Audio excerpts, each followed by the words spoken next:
బాలీవుడ్ నటి పాయల్ రాజ్పుత్ ఇంట్లో తీవ్ర విషాదం నెలకొంది.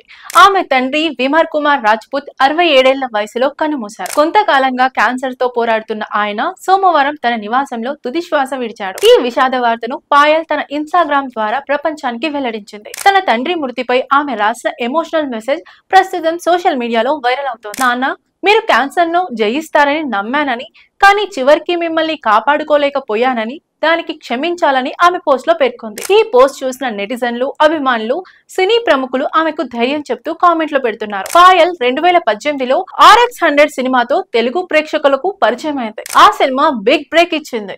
ఆ తర్వాత వెంకీ మామ, డిస్కో రాజా, జిన్నా వంటి సినిమాల్లో నటించింది. అయితే ఆశించిన స్థాయిలో స్టార్డమ్ మాత్రం రాలేదు. మళ్ళీ 2023లో మంగళవారం అనే సినిమాతో ప్రేక్షకుల్ని ఆకట్టుకుంది. ఆ సినిమాలో ఆమె నటనకు మంచి ప్రశంసలు వచ్చాయి. ప్రస్తుతం పాయల్ ఆది సాయి కుమార్ జోడీగా కిరాతక అనే క్రైమ్ థ్రిల్లర్ మూవీ చేస్తోంది. ఈ సినిమా డిసెంబర్ 26న విడుదల కాబోతోంది. సినిమాలతో పాటు సోషల్ మీడియాలోనూ యాక్టివ్ గా ఉండే పాయల్ కి 4 మిలియన్లకు పైగా ఫాలోవర్లు ఉన్నారు. ఇటీవల సౌరభ్ తింగ్రా అనే వ్యక్తితో ఆమె ప్రేమలో ఉందని వార్తలు కూడా వస్తున్నాయి.